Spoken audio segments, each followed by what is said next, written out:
السلام عليكم ورحمة الله وبركاته. يقولون إن البيوت أسرار، بس في بيتنا الأسرار كانت مدفونة في مستودع بالدور الثاني. قصة اليوم ما هي مجرد خيال، هذه اعترافات محقق عمره اليوم 74 سنة. قرر يفتح الدفاتر القديمة ويكشف وش كان يسوي الجد سراج في ليالي الرياض الهادية سنة 1985. ركز بكل التفاصيل لأن اللي بتسمعه هي أول خطوة في طريق الندم. القصة على لسان هلال. السلام عليكم ورحمة الله. القصة هذه حقيقية يا ولدي، وأنا المحقق فيها اللي باشر تفاصيلها، وراح تعرف دوري الحقيقي في آخر شيء. الحين أنا كبير بالعمر، عمري 74 سنة، وأبي أفضفض باللي كتمته من سنين. اسمي هلال، وفي البداية كانت في 1985 في حي طويق بالرياض. جدي سراج كان وقتها يدور في ذاك الحي بسيارته القديمة، وكان في جيبه مبلغ ضخم ذاك الوقت. كان معه 600 ألف ريال ورث صافي من أبوه هلال اللي أنا تسميت عليه. وقف جدي قدام أرض واسعة في مخطط 126. سأل المالك بكم الأرض؟ رد عليه ب130 ألف، وترى تستاهل. جدي ما صدق على الله، طلع الفلوس كاش واشتراها. وفي عز فرحته بالأرض جاه اتصال من أبوي زيد يبشره: يا أبوي جالك حفيد، زوجتي ولدت بالسلامة. من الفرحة جدي قرر يبني قصر بوسط هالخلا. صمم القصر بأسلوب غريب، دورين وحوشين. الدور العلوي فيه غرف نوم، وجنب غرفتي أنا بالذات بنى مستودع وسيع وبابه حديد أزرق. استغربنا، يعني المستودع عادة يكون بالحوش، بس جدي أصر يكون بالدور الثاني وجنب غرفتي أنا بالذات. وهالمستودع يا ولدي هو أساس البلاء. سكننا القصر في عام 1986، جدي وأبوي وأمي وأنا. جدتي كانت متوفية بسكتة قلبية من زمان. عشنا سنين هادية، بس الغريب كان هالمستودع. لما وصل عمري 10 سنين كنت أشوف جدي يدخل فيه أغراض مغطاة بأكياس سوداء، وأسأل: وش هذا يا جدي؟ وطالع فيني بنظرة غريبة ويقول: بكرة تكبر وتفهم إن شاء الله. مرت سنين إلين سنة 2000، عمري صار 15 وجدي صار عمره 76. وفي ليلة من الليالي الساعة 10 بالليل كنت طالع للحوش بروح الحمام الخارجي، وهنا كانت الصدمة يا عزيزي. فجأة وقفت مكاني، شفت ظل وراء باب قزاز الحمام، يد نحيفة طويلة أطول من يد جدي بمرتين، وراس صغيرة ورقبة كأنها رقبة زرافة. طاحت الكورة يا جماعة من يدي وأنا أسمع صوت جدي وأبوي يسولفون بوسط المشب اللي جنبي. طيب إذا هم بالمشب، هذا اللي بالحمام مين يكون؟ هربت لغرفتي وقفلت الباب وقلبي يدق في راسي. بس 10 دقايق سمعت صوت مشي داخل المستودع اللي جنب الغرفة.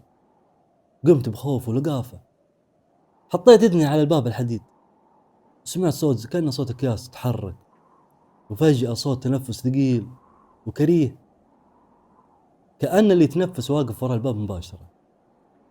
نمت هذيك الليلة وحلمت بفتحة في الباب الحديد، وشفت منها رجال طويل مغطى بالشعر، ملامحه مرعبة، واقف بالنص وحولها أكياس سوداء. وفجأة صرخ في وجهي. صحيت مرعوب واللمبة طافية. شوي انفتح الباب ودخل جدي، جلس جنبي وهي يعني بكل برود قال: وش شفت؟ قلت له: ما شفت شيء. ضرب على ظهري وقال لي كلمة جمدت الدم في عروقي: راح تتعود عليه، لا تخاف ترى طيب. من بعدها البيت انقلب جحيم. أمي بدت تذبل، نحفت وصارت تصرخ بالليل. وجدي يقول لي: هذه عين، ويعطيها موية يقول إنها مقري عليها. وفي ليلة من ليالي 2001 طاحت أمي وماتت. أبوي انهار وجدي يهديه ببرود غريب. الصدمة يا عزيزي إني بعد أيام من دفن أمي طاح أبوي في المشب ومات بجلطة من حزنه. في ظروف أيام صرت يتيم الأم والأب، وما بقلي في هالدنيا إلا جدي سراج والقصر والمستودع.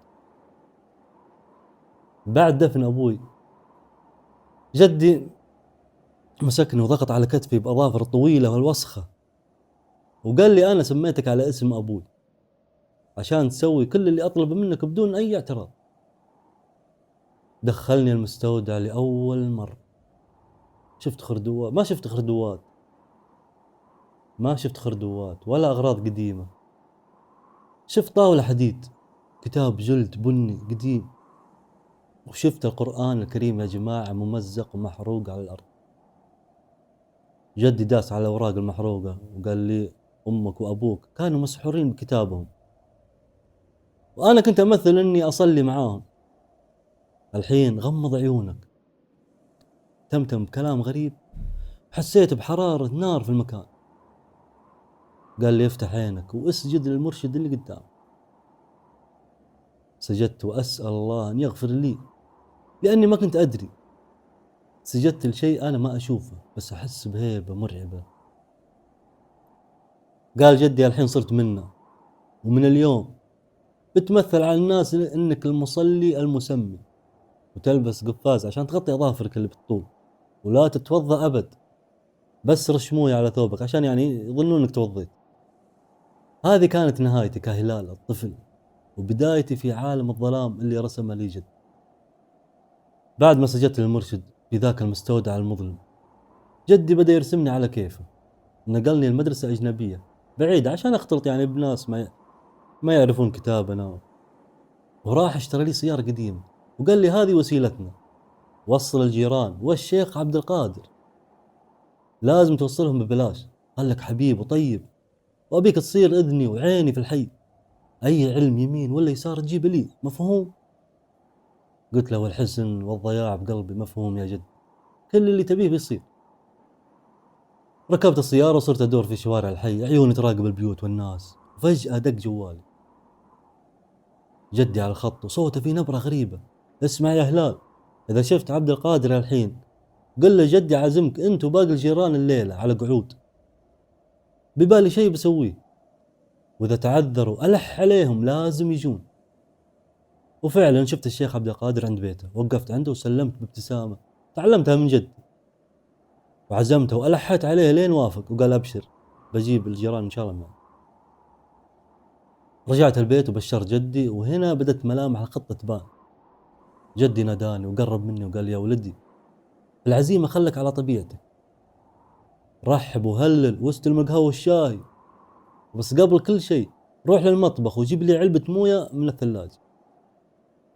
فزيت من عنده ورحت وجبت لي العلبة. كانت علبة عادية ومقفلة وعليها شعار الشركة، لكن الصدمة يا عزيزي إن جدي أخذ العلبة وفتحها قدامي وبدأ يتمتم عليه بكلمات غريبة من ذاك الكتاب البني، كلمات تقشعر لها الأبدان. وقال لي هذه الموية مفعولها قوي، أبيك وقت العشاء تحرص إن عبد القادر ما يشرب إلا منها، وإذا سألك ليه مفتوحة قل له جدي مخصصها لك وفتحها بيده كرامة لك. مرت الساعات وجت الساعة 7 بالليل. جهز كل شيء، البخور يملى المشب والقهوة والشاي جاهزة، وجدي جالس يستقبل الجيران بوجه بشوش وضحكة ما تفارقه ثغرة كأنه ملاك طاهر، وهو يبطن خلف ضلوعه نار وشر. دخلوا الجيران وقهويتهم، وجاء الشيخ عبد القادر، وجدي رحب فيه بحفاوة زيادة.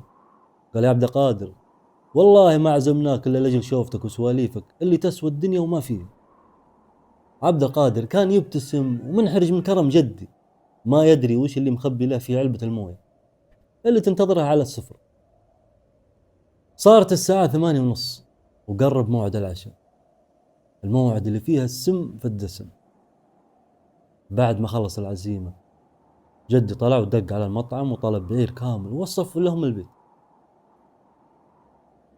ورجع كمل سوالف مع الجيران ولا كأن في شيء. بعد نص ساعة سمعت صوت بوري، طلعت ودفعت لهم الفلوس اللي كانت معي. شلنا الصحون أنا والعمال ودخلناها المشب، فرشت السفرة ورحت ركض المطبخ، أخذت علبة الموية المقري عليها وتأكدت إن شكلها نفس الباقيات ودسيتها بجيبي. نزلت عند الصحن، شفت الشيخ عبد القادر جالس يغسل يده وجنبه جد. طلعت الموية من جيبي وقدمتها له بكل أدب. خذها يا شيخنا، برد على قلبك، صحة وعافية. جدي كان يراقب طرف عينه. الشيخ سمى وبدأ يقرأ أذكار على الموية قبل ما يشرب، وهالشي خلى جدي يعصب مرة، بس كتمها ولا وضح شيء. الشيخ شرب الموية على دفعات، وكل دفعة يقول بسم الله، وخلصها وكمل أكله طبيعي. الموضوع يحير، ما صار له شيء رغم الطلاسم اللي كتبها جدي. جدي قام عشان يخلي غيره ياكل، وأنا جلست بعيد. الشيخ لاحظ إني ما أكلت، وقال جدي يا سراج، حفيدك ليه ما ياكل؟ حرام يبقى جايع. رد جدي بكلمة قوية، هذا ولد نشمي يتحمل الجوع مثل ما تحملها أجداده.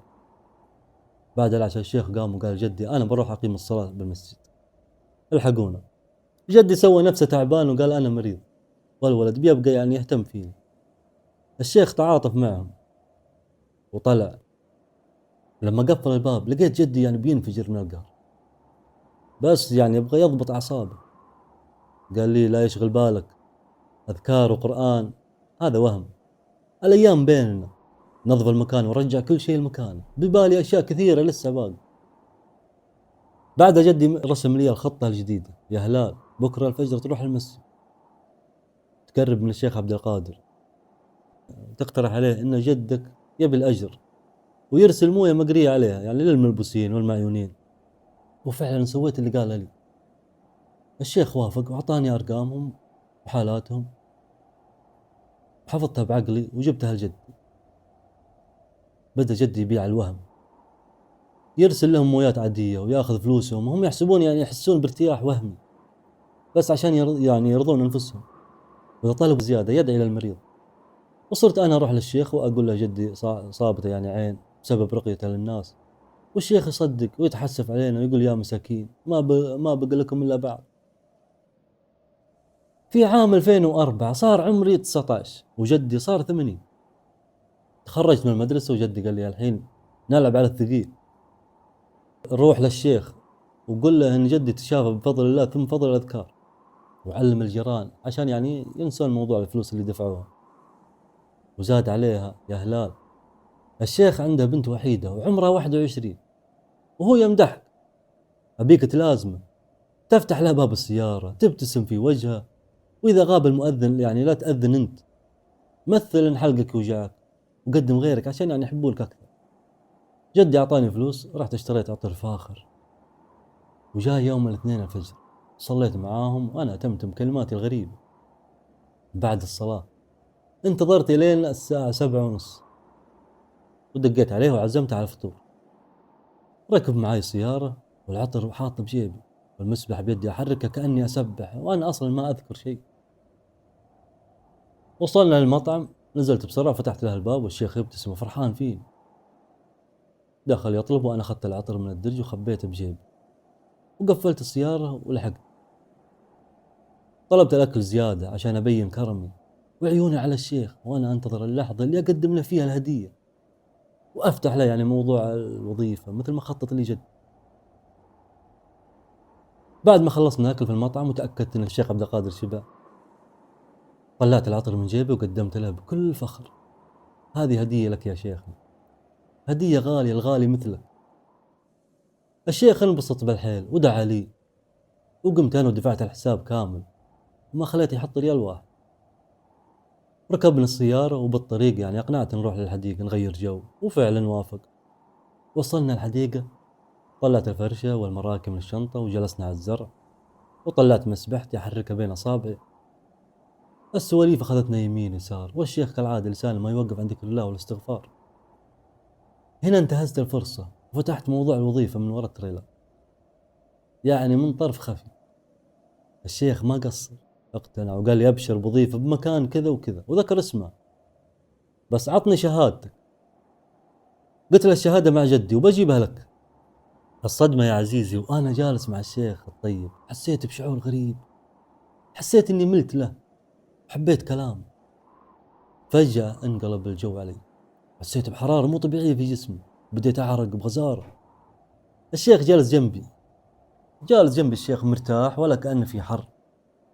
كان شعور سيء، كأن في شيء يرفض إني أرتاح لهذا الشخص. ودعت الشيخ ورجعت البيت، ورجعت أنا لبيتنا. دخلت المشب لقيت جدي سراج قاعد ينتظرني ونظراته فيها شك يخلي الواحد يرتجف. قال لي بصوت حاد: يا ولدي لا يكون بديت تميل له. أنكرت بسرعة. قام وحط يده على راسي وقال: اسمع، أنا أبخص بمصلحتك.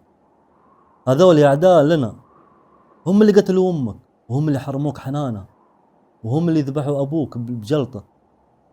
لا يغرك ضحكهم. أقنعني بكلامه وقال لي: الشهادة في غرفتي بالدرج، روح جيبها وودها للشيخ الحين، لا تتأخر. طلعت الدور الثاني، وهذه كانت أول مرة في حياتي أدخل غرفة جدي. مشيت بخطوات ثقيلة إلين وصلت للدرج اللي جنب سريره. فتحته وهنا كانت الصدمة. شفت صورة أمي، بس ما كانت صورة عادية، كانت مليانة كتابات وطلاسم وكلمات غريبة ما تنفهم. قلبي بدأ يدق بسرعة من الخوف. وش جاب صورة أمي هنا؟ وليش مكتوب عليها كذا؟ قفلت الدرج بسرعة وأنا أرتجف. ولما لفت عيوني لباب الغرفة المفتوح تجمدت في مكاني. جدي واقف عند الباب يطالعني بنظرة صامتة ومرعبة. عيونه ما رمشت ولا لحظة. رفع يده وأشر على خزانة الملابس ببرود يذبح. قال: يا ولدي شهادتك هناك، ما يحتاج تفتح أي شيء قدامك، المكان واضح. نزل يده ومشى نزل الدرج وقال لي كلمة زيادة. أنا وقتها حسيت بحرارة في جسمي كأنها نار، وعروق رقبتي انتفخت واحمرت من شدة الخوف والضغط. مشيت الخزانة بقلب ميت. فتحتها ولقيت شهادتي فعلا، ولقيت جنبها ملابس قديمة ومغبرة. شكلها كان يخوف وغريب في غرفة جدي. فتحت الخزانة ولقيت شهادتي، بس لفت انتباهي ملابس قديمة ومغبرة وشكلها متهالك. مظهرها كان يوحي انها اقدم من جدي نفسه. استغربت يعني من وجودها، بس الخوف كان مسيطر علي. اخذت شهادتي وطلعت من الغرفة بسرعة. نزلت الدرج ومشيت في الحوش ومريت جنب المشب. شفت جدي جالس يقلب في القنوات ومركز في التلفزيون، ما طالع فيني ولا التفت. بس والله يا عزيز حسيت ان عيونه في قفاي، حسيت انه يراقبنا حتى وهو صاد عني. بس هذا الاحساس، سحبت على هذا الاحساس. ركبت سيارتي والشهادة بيدي وسقت لين وصلت بيت الشيخ عبد القادر. نزلت ودقيت الباب بكل أدب وهدوء، دقات خفيفة عشان أبين له إني الشاب الخلوق المتربي. فتح لي الشيخ وأعطيته الشهادة وقلت له: تفضل يا شيخنا، هذه شهادتي اللي طلبتها. أخذها وتفحصها بدقة وانبهر بالنتائج وقال: ما شاء الله متفوق ومعدلك عالي. اتركها عندي وأنا بسعى لك، وبإذن الله أبشرك بالقبول في أقرب وقت. شكرته ودعيت له وركبت السيارة ورجعت للبيت. دخلت المشب لقيت جدي منسدح ونايم. في ذيك اللحظة جاني تأنيب ضمير. قلت في نفسي: أنا ليش أشك فيه؟ مسكين هالشيبة ما عنده غيري، أكيد هو يخاف علي ويبغى مصلحتي. مشيت بهدوء جلست جنبه وهو غارق في نومه. لفت نظري الكتاب البني وراه، نفس الكتاب القديم متهالك وشكله يوحي عنه من زمن غابر، يمكن أقدم من جدي سراج ومن اللي خلفوه كمان. بس 5 دقايق فز جدي وصحى، طالع فيني وسألني بلهجة حادة: ها أعطيت الشهادة؟ قلت لي: نعم يا جدي، أعطيته إياه وانبسط منها.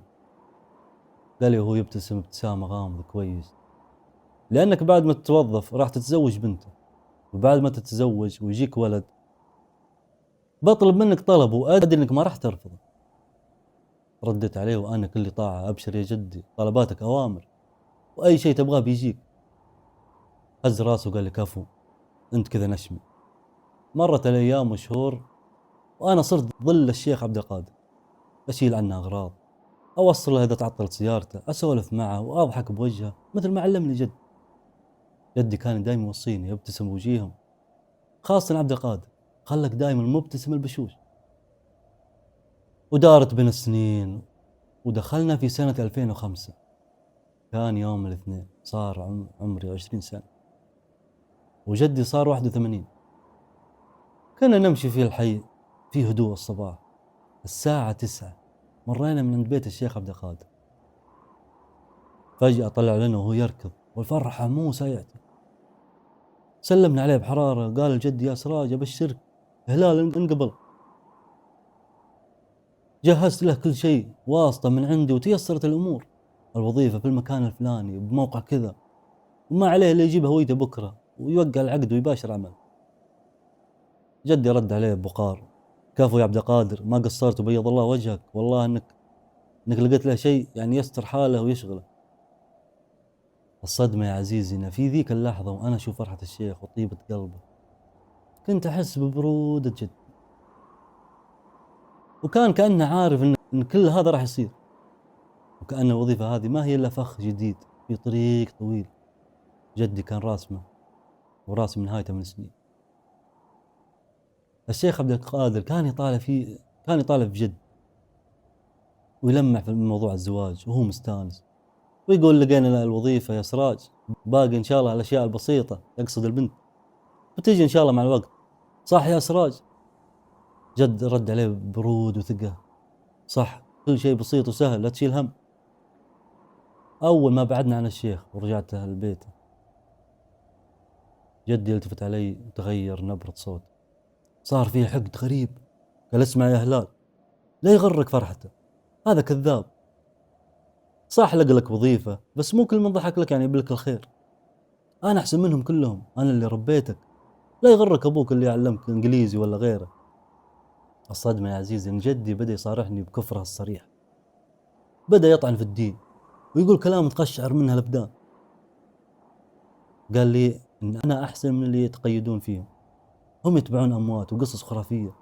حتى نبيهم محمد، اللهم صل وسلم على رسوله، حتى نبيهم محمد أنا ماني مقتنع بوجوده، هذه خرافات ألفوها عشان يغطون يعني نقصهم الديني. أنا قدامك حي وتشوفني، أنا الحقيقة، هم كذب. أنا من الخوف الضياع ما قدرت أرد، صرت بس أهز براسي كأني موافق. جدي زاد في مدح نفسه وكلامه كان له سحر غريب خلاني أصدقه وأمشي وراه.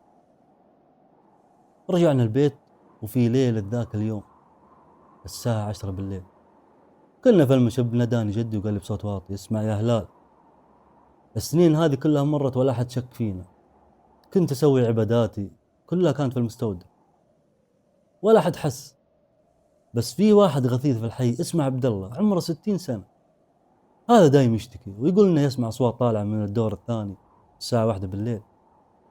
الجيران يقولون عنه إنه مسوس، بس هو حاط عينه علينا. كمل جدي وقال لي: هذا عبد الله عزمني على عرس ولد خاله في القاعة الفلانية بعد بكرة، وأنا لي هيبتي ولازم أحضر، بس قبل العرس أبيك تسوي اللي بقول لك عليه بالحرف. روح المطبخ، افتح الدرج، وبتلقى علبة موية عادية نفس اللي توزعها في الأعراس وعليها لصق، خذها وافتحها، وبعدين روح لغرفتي وخذ الكتاب من خزاني، وأبيك تطلع للمستودع. أنا تجمدت، المستودع اللي كنت أسمع منها الأصوات والمشي وأنا صغير، المستودع اللي بابه حديد أزرق ما يدخله إلا جدي، الحين يطلب مني أدخله ومعي الكتاب وموية مفتوحة. دي سراج وجهني الخطوة مرعبة وقال لي: بتروح المستودع، في مصباح هناك، شغله وقفل الباب على نفسك، افتح الكتاب وحرك 3 صفحات الين تلقى الكتابة اللي علمتك إياها بالتمتمة، بس هذه لها مفعول ثاني، افتح الموية واقرأ الكتابة هذه داخلها، ومهما حسيت بحركة حولك لا توقف، كمل الين تنتهي وقفل كل شيء وارجع. كلامها بالحرف، دخلت ذاك المستودع اللي ريحته غبار وغموض، قفلت الباب وحسيت بضيق في صدري، بدأت أتمتم بالكلمات داخل الموية. الصدمة يا عزيزي إني فعلا حسيت بحركات حولي، أصوات خفيفة وضرب يعني ضرب رجول وظلام تتحرك في الزوايا. قلبي كان بيوقف من الخوف، بس كملت القراءة وقفلت الموية ورجعت لجدي وأنا أرتجف. جدي أخذ الموية ببرود وقال لي: اسمع، بكرة عرس ولد خالة عبد الله، تروح متكشخ ونظيف، تدخل القاعة تسلم على العريس وأهله بصوت عالي وهيبة، ولا تخليهم يلمسون يدك، ارفع يدك فوق والبس قفازك الطويل عشان تخفي أظافرك وتبرر يعني وضعك مثل ما تعودنا. وقول لهم جدي تعبان وما قدر يجيكم ويسلم عليكم. كمل تعليماتها الصارمة: اجلس شوي وبعدين قدم المساعدة، صير انت اللي يقهوي وانت اللي يخدم عشان تكسب ثقتهم، وعينك على عبد الله. ولما يجي وقت العشاء روح للسيارة وجيب المويه، ووزع معه كراتين ثانية عشان ما حد يشك، واحرص ان المويه هذه بالذات تروح ليد عبد الله وهو ياك. ولا تخاف، انا معك في كل مشي، حتى انفاسك انا اسمعها. الناس بيفكرونك يعني حفيدي البار، ما راح يشكون في مويه مفتوحة او باردة. اوزن كلامك ولا تغلط. اخذت المويه وحطيتها بغرفتي، وفي اليوم الثاني يوم الدوام الاول صحيت الساعة 7 وما قدرت الحق اصلي معه. رحت الدوام اللي توسط لي فيها الشيخ عبد القادر، وقعدت وقعت العقد وبديت شغلي. ورجعت الساعة 1 الظهر. الغريب ان الجيران والشيخ عبد القادر ما حد فيهم نقد علي يعني الغياب بصلاة الفجر، كلهم احسنوا الظن وقالوا اول يوم دوام معذور. جت ليلة العرس الساعة 8 بالليل، كنت متشخص بأفضل ثوب وشماغ، ركبت سيارتي والموية معي وسقت الين وصلت القاعة. نزلت وأنا أحس بحمل ثقيل على كتوفي. دخلت القاعة وبديت أطبق المسرحية اللي رسمها جدي. سلمت بوقار، رفعت يدي بالسلام عشان ما يلمسون القفازات، وتعذرت لجدي عندهم. والناس كلهم كانوا يطلعون فيني بعجاب: يا حليلة ولد السراج، شاب ونعم التربية وخلوق. جلست وبدت القهوة تدور، وقمت أنا استلمت الدلة وبديت أقهوي الصغار والكبار، وعيني تلمع على عبد الله من بعيد. كنت أنتظر لحظة العشاء بفارغ الصبر وخوف ما له حدود. الصدمة يا عزيزي إني وأنا أتحرك في القاعة كنت أحس بكلمات جدي يعني ترن في إذني: أسمع أنفاسك. كنت أحس إنه معي فعلا، يراقبني من خلف الجدران ويوجهني ليد عبد الله اللي ما يدري وش اللي ينتظر في ذيك العلبة. دخلت القاعة وصغار السن بدوا يعني يسألوني عن يدي. دخلت القاعة وصغار السن بدأوا يسألون عن يدي، وجاوبت من نفس الجواب اللي علمني إياه جدي: مرض جلدي. بديت أخدم يعني هذا وقهوي هذا، لين وصلت عند عبد الله. سلمت عليه وسولفت معه، وحسيت من كلامه إنه إنسان على نياته وطيب. في لحظة جاني شعور إني أنسحب. قلت في نفسي حرام أضره، الرجال ما له ذنب. الصدمة يا عزيزي أول ما فكرت كذا شبت في جسمي نار وحرارة كأنها نار جهنم تحرقني. عرقت يا جماعة عرق مو طبيعي، وقلبي بدأ يدق بسرعة. فعرفت أن المرشد يراقبني. تراجعت عن فكرة الانسحاب فورا. جاء العشاء وطلعت لسيارتي وجبت الموية وحطيتها بوسط الكرتون، ووزعت الموية لين وصلت عند عبد الله. أعطيت العلبة بيدي، شفتها بعيني وهو يفتحها، وشفتها وهي تلمس شفايفه ويشرب منها. أكل الرز وخلص. أنا طلعت برا ورميت الكرتون بعيد، وقعدت عند سيارتي أنتظرهم يعني انتظرهم يخلصون. رجعت نظفت معهم عشان أبعد الشبهة، وأخذت العلبة فاضية حقته وخبيتها. الساعة 11 استأذنت ومشيت. في الطريق رميت العلبة في أبعد زبالة، ورجعت للمشب عند جدي. علم جدي بكل شيء، فضحك وقال ببرود مرعب: كفو، خله الحين يتعذب لين يسكت عني، ما حد يدري وش فيه. وإذا تعب بنكون أول ناس نزوره ونمثل دور المحبين، ونكون نقول أن هذه عين لأنك تاكل واجد في العروس. وفعلا عبد الله طاح بفراشه وانتشر خبره في الحي.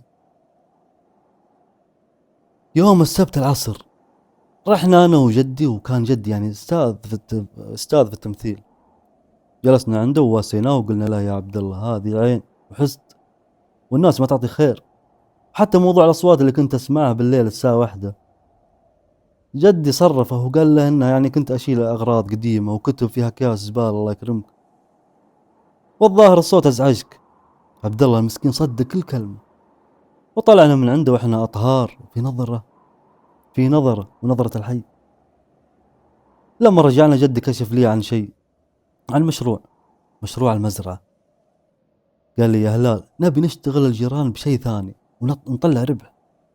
عندي مزرعة نخل كبيرة وفيها بيت وصناديق، بخليها للأجار.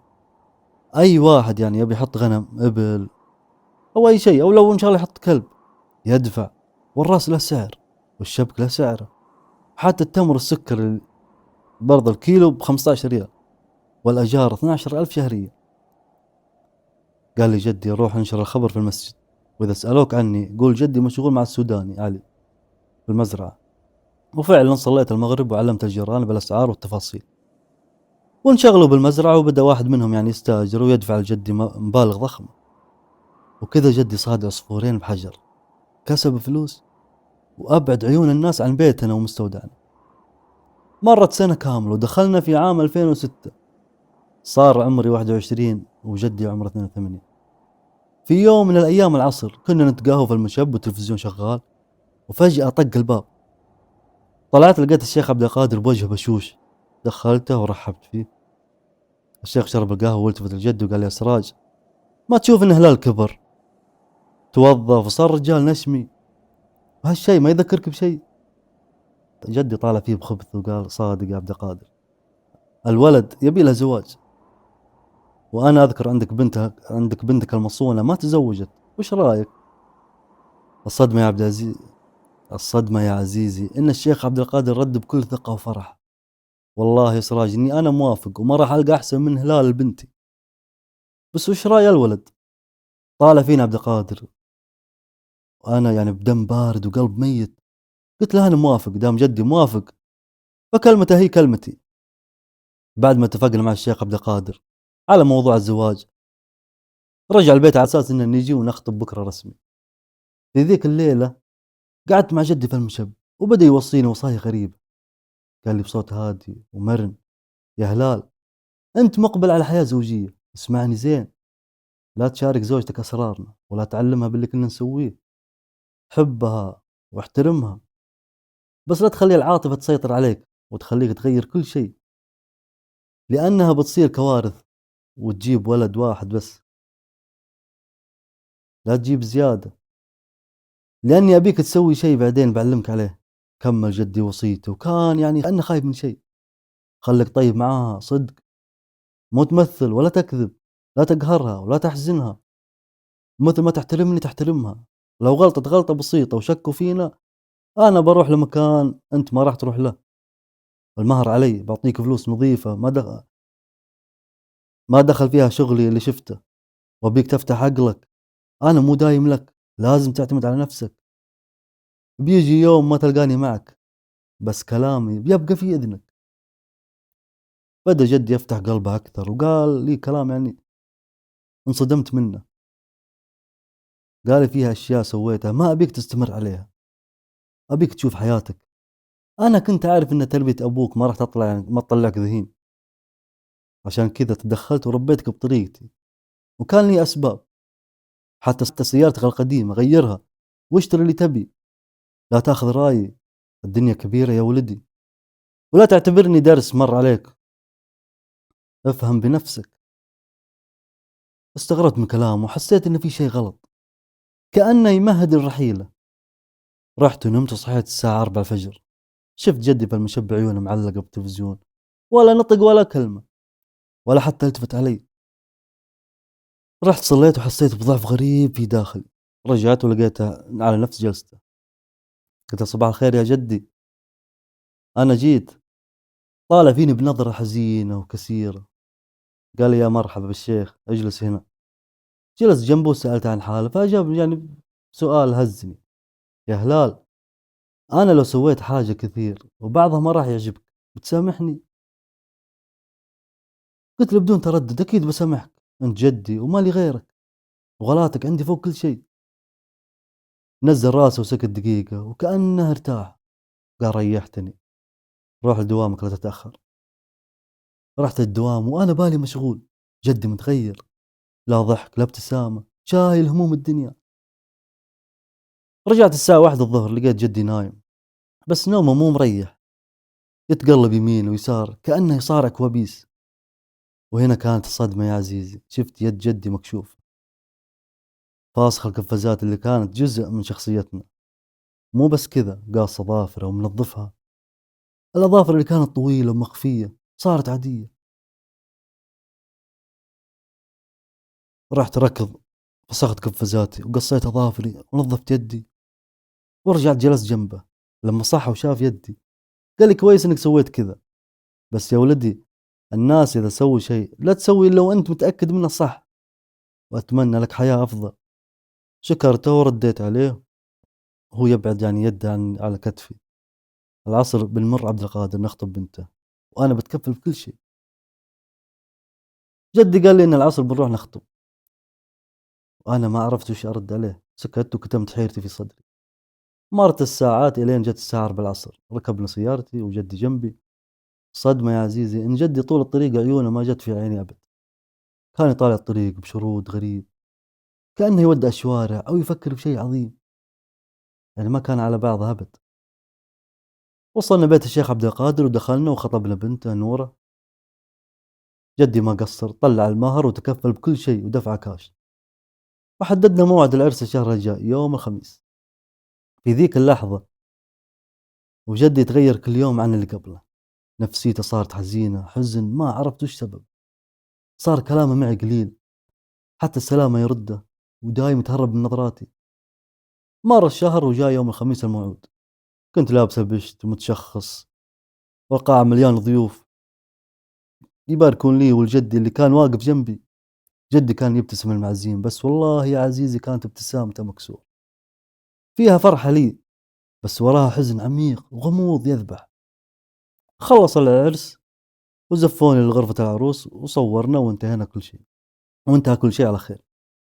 الساعة 11 بالليل ركبت سيارتي وزوجتي معي. كنت مقرر من قبل اني ما اسكن في بيتنا القديم، بيت الاسرار والمستودع. قررت اسكن في بيت عمي عبد القادر لان عنده شقق فوق وغرف كثيرة، وهناك بدأت حياتي الجديدة. مر شهر العسل، سافرنا وانبسطنا. بعد ما رجعنا للرياض ونفس الحي، نزلت زوجتي عند أهلها وقلت بروح أشوف جدي. دخلت البيت ورحت للمشب، وهنا كانت الصدمة يا عزيزي. لقيت جدي متلثم جالس في الزاوية وأسوأ حالات، كأنه مريض أو منهار.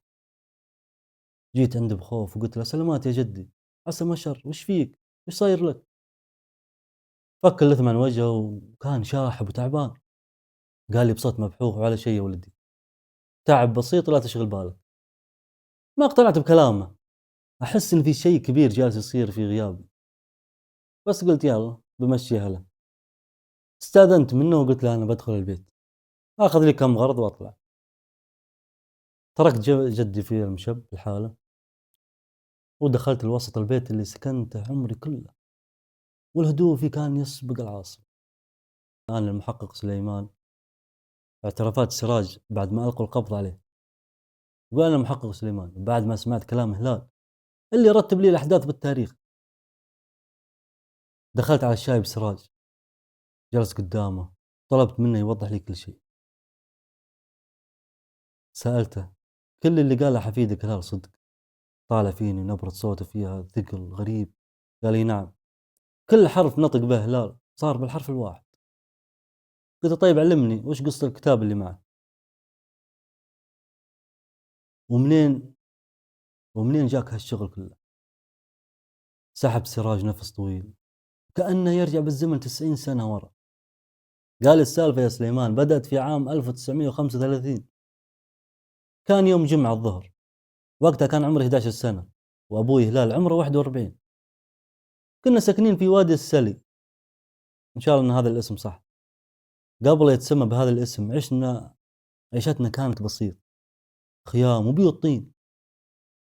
جد عيسى كان رجال يعني صالح ومسلم ويخاف الله، وشيخ القبيلة كان يحبونه ومعطيها راضي وحلال ومغنيها الله من فضله. لكن احنا عيال ولده كنا ناكل الجوع. خيمتنا كانت بعيدة عن بيت الشيخ، وإذا نبي نطلب غزعة ولا لقمة نركب على الجمل ونقطع مسافات لين نهلك. بالأخير الشيخ يصرفنا يقول لنا بنبالغ في الفقر. جد عيسى كان لاهي مع الشيخ ومستانس ولا يدري عن حالنا، وأنا كنت طفل يقطعني الجوع، وأبوي يطوي ليلة جيعان، وأمي كان قلبي يتفطر وأنا أشوفها تذبل قدام عيني.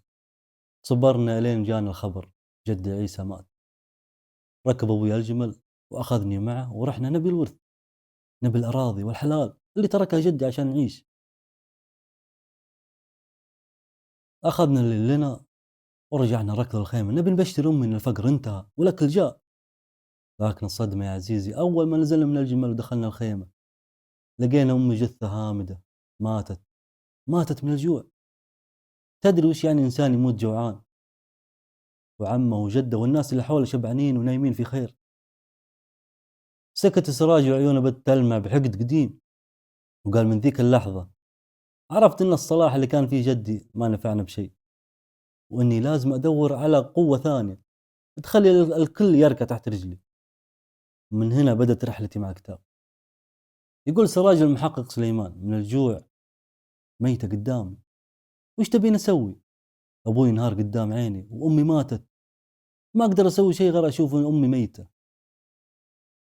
قربت من أمي حركتها يمين يسار ما نفع، الحين هي ميتة. أبوي بالأخير شالها وحطها برا الخيمة، وكان معه معول، بدأ يحفر بالمعول حتى عمق الحفرة، حط أمي فيها ودفنها قدام عيني.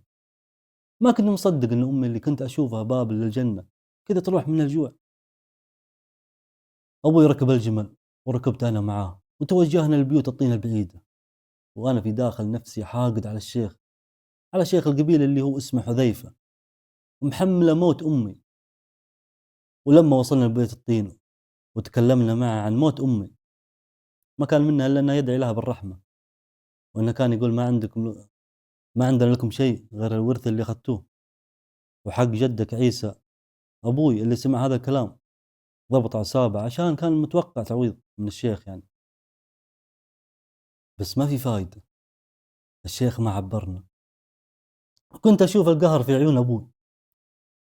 رجعنا للخيمة وجلس أبوي قدام قبر أمي وهو يقول لو كان بيدي شيء لسويته عشانك، لو كان بيدي شيء لبعدت الجوع عنك. قلت له يا أبوي هذا مكتوب لا تقول كذا. يوم جاء الليل وأبوي نايم وأنا برا وعيوني على قبر أمي ونار تغلي في داخلي من الغل والحقد.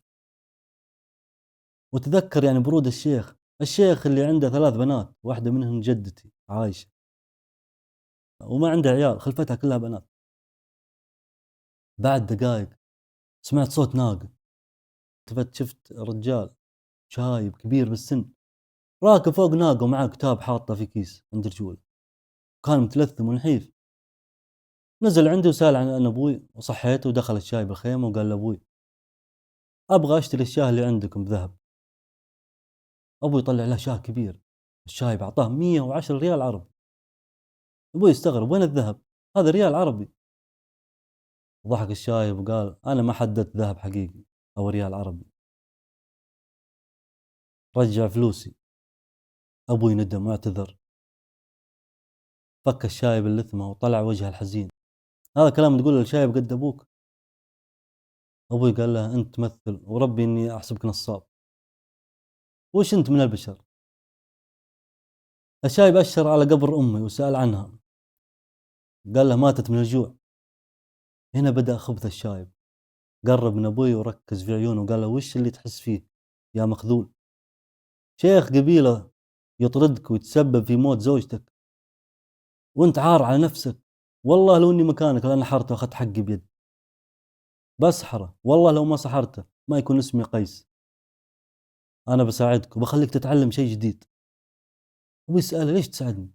رد قيس ابغاك تصير رجال، واذا مو عاجبك خلك ارخم.